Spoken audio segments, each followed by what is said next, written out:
नमस्कार दर्शक बंधु आपण को आम चैनल को स्वागत।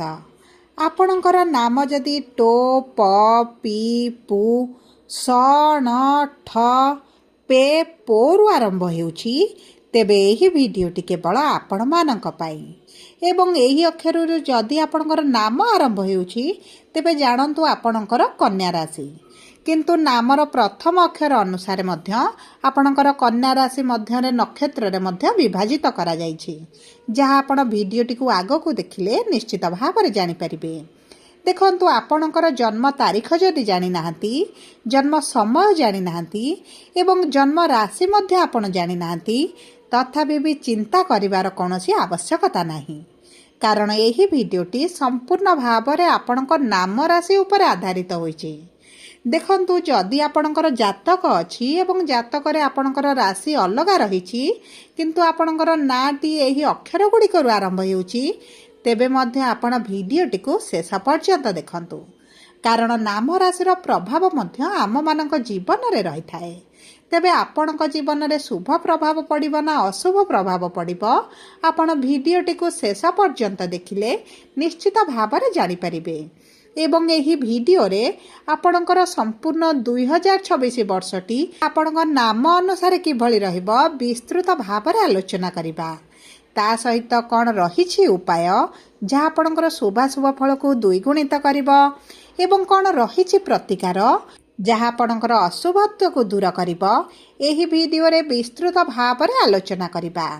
सेतिपई आपण निजर व्यस्त बहुल समय मध्यरु मात्र 10 मिनिट समय आपण निज पाई दियंतु एवं कौन आग को घटिबा पाई जाउछि, शुभ घटिबो ना अशुभ घटिबो ताहा मध्य जानंतु। एबे आसंतु विलंब न करी कार्यक्रमटी को आग को बढ़ाइबा एवं आपण भी जदि ईश्वर को आंतरिक भाव में भक्ति करंती विश्वास करंती तेबे भिडियोटी को लाइक करंतु। कमेंट बॉक्स रे जय जगन्नाथ जय मां लक्ष्मी अवश्य लिखि दियंतु। ता सहित आम सह जोगाजोग करबा पई भिडियोर मध्य भागर एक व्हाट्सएप नंबर टी दिया जाइछि, जो नंबर साहाय्य आपण आम सह जोगाजोग करी निजर नूतन कुंडली प्रस्तुत करि परिबे, कुंडली विश्लेषण कराई परिबे किंबा आपणकर चाकरी विवाह व्यवसाय प्रेम संपर्क शिक्षा स्वास्थ्य को नहीं किछि समस्या रहिछि तार सहजरे एवं स्वल्प मूल्य रे समाधान करि परिबे। सेतिपई आपण आम सह भिडियोर शेष पर्यंत जोड़ी होई रुहंतु एवं व्हाट्सएप नंबर माध्यम रे आम सह जोगाजोग करी निज समस्यार समाधान करंतु। एबे आसंतु कार्यक्रमटी को आग को बढ़ाइबा। देखंतु आपणकर नामर प्रथम अक्षर जदि टो प पी होई थाए तेबे आपणकर उत्तर फाल्गुनी कन्या राशि। जदि आपणकर नामटी पु स ण ठरु आरंभ होई थाए तेबे आपणकर हस्ता कन्या राशि। जदि आपणकर नामटी पे पोरु आरंभ होई थाए तेबे आपणकर चित्रा कन्या राशि।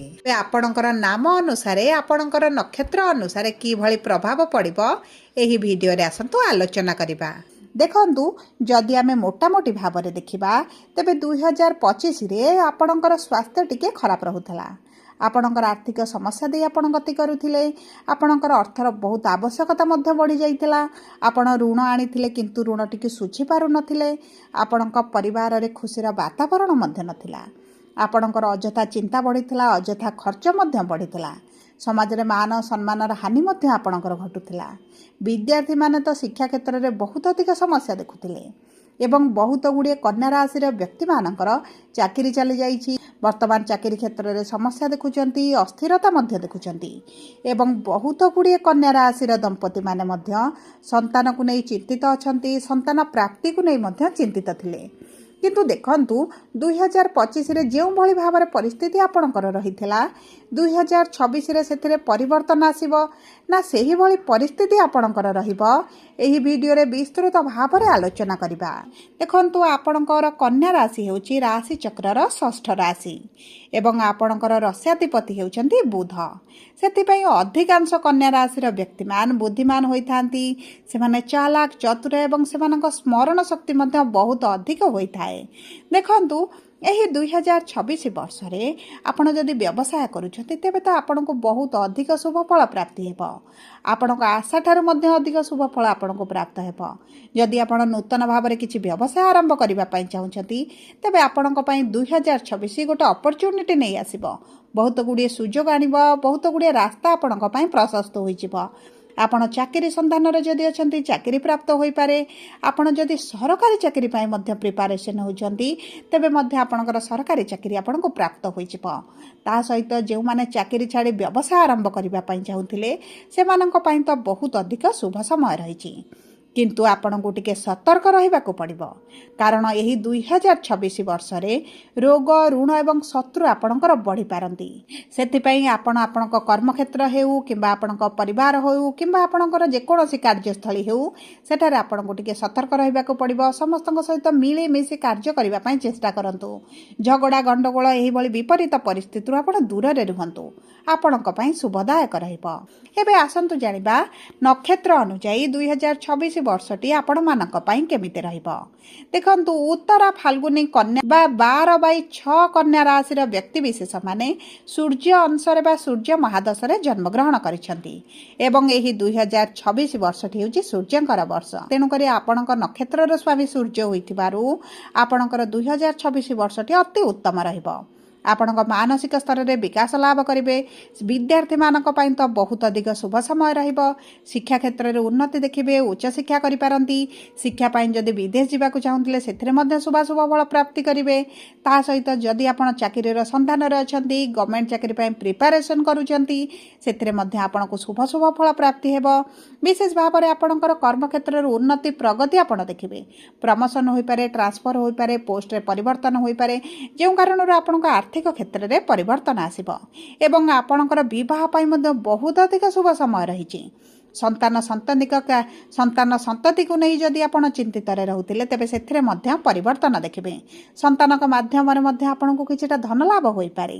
ଏବେ ଆସନ୍ତୁ ଜାଣିବା କିପରି ରହିବ ହସ୍ତା କନ୍ୟା ବା 13/6 କନ୍ୟା ରାଶିର ବ୍ୟକ୍ତିବିଶେଷଙ୍କର ଏହି 2026 ବର୍ଷଟି।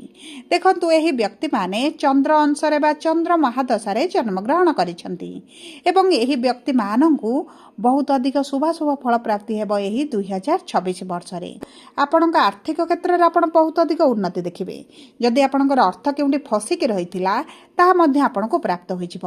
ଆପଣଙ୍କର ସଞ୍ଚୟ ଅର୍ଥରେ ଆପଣ ବୃଦ୍ଧି ଦେଖିବେ। ଆପଣ ଯଦି ଅର୍ଥକୁ କୌଣସି କାର୍ଯ୍ୟରେ ଇନଭେଷ୍ଟ କରୁଛନ୍ତି ତେବେ ତାହା ମଧ୍ୟ ଆପଣଙ୍କ ପାଇଁ ଶୁଭଦାୟକ ରହିବ ଏବଂ ତାହା ସହିତ ଆପଣଙ୍କର ମାଙ୍ଗଳିକ କାର୍ଯ୍ୟ ହୋଇପାରେ, କିଛି ଶୁଭ କାର୍ଯ୍ୟ କରିପାରନ୍ତି। ଆପଣ ଜମି, ଭୂମି, ଯାନ ମଧ୍ୟ କ୍ରୟ କରିପାରନ୍ତି, ନୂତନ ଗୃହ ପ୍ରବେଶ କରିପାରନ୍ତି ଏବଂ ଦେଖନ୍ତୁ, ଏହି ବର୍ଷରେ ଆପଣଙ୍କର କିଛି ନା କିଛି ତ ମାଙ୍ଗଳିକ କାର୍ଯ୍ୟ ଆପଣଙ୍କର ଅନୁଷ୍ଠିତ ହେବ।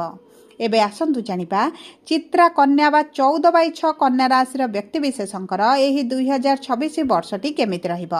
ଦେଖନ୍ତୁ, ଏହି ବ୍ୟକ୍ତିମାନେ ମଙ୍ଗଳ ଅଂଶରେ ବା ମଙ୍ଗଳ ମହାଦଶାରେ ଜନ୍ମଗ୍ରହଣ କରିଥାନ୍ତି ଏବଂ ଏହି 2026 ବର୍ଷଟି ଏହି ବ୍ୟକ୍ତିମାନଙ୍କ ପାଇଁ ଟିକେ କଷ୍ଟଦାୟକ ରହିବ। ବିଶେଷ ଭାବରେ ତାଙ୍କ ସ୍ୱାସ୍ଥ୍ୟରେ ଟିକେ ସମସ୍ୟା ଆପଣ ଦେଖିବେ। ଅସ୍ଥିରେ ସମସ୍ୟା ଟିକେ ବଢ଼ିପାରେ। ସେଥିପ୍ରତି ଆପଣଙ୍କୁ ତ ବହୁତ ଅଧିକ ସତର୍କ ରହିବାକୁ ପଡ଼ିବ। ଯାତାୟାତ ସମୟରେ ଆପଣ ଟିକେ ସଚେତନ ରୁହନ୍ତୁ, ସାବଧାନ ରୁହନ୍ତୁ, ନଚେତ୍ ଆପଣଙ୍କର କିଛିଟା ହଠାତ୍ ଦୁର୍ଘଟଣା, ଛୋଟ ବଡ଼ ଆକ୍ସିଡେଣ୍ଟ ମଧ୍ୟ ହେବାର ସମ୍ଭାବନାଟି ଦେଖାଯାଉଛି। ତାହା ସହିତ ଆପଣ ଟିକେ ମାନସିକ ସ୍ତରରେ ଚିନ୍ତାଗ୍ରସ୍ତ ରହିବେ, ଅସ୍ଥିରତା ରହିବେ। ଆପଣଙ୍କ ସମ୍ପର୍କରେ କିଛିଟା ମନମାଳିନ୍ୟ ମତଭେଦ ଦେଖାଦେଇପାରେ ଏବଂ ଦେଖନ୍ତୁ, ଯଦି ଆପଣଙ୍କ ପ୍ରେମ ସମ୍ପର୍କରେ ଅଛନ୍ତି ତେବେ ମଧ୍ୟ ଆପଣଙ୍କ ସମ୍ପର୍କରେ ଟିକେ ସତର୍କ ରହିଲେ ଆପଣଙ୍କ ପାଇଁ ବହୁତ ଅଧିକ ଶୁଭଦାୟକ ରହିବ। ସବୁ ପରେ ଦେଖନ୍ତୁ, ଅଶୁଭତ୍ୱକୁ ଦୂର କରି ଶୁଭ ଫଳ ବୃଦ୍ଧି ପାଇଁ ଆପଣ ପ୍ରତିଦିନ ଓಂ ବୃଂ ବୁଧାୟ ନମ 108 ଥର ପାଠ କରନ୍ତୁ।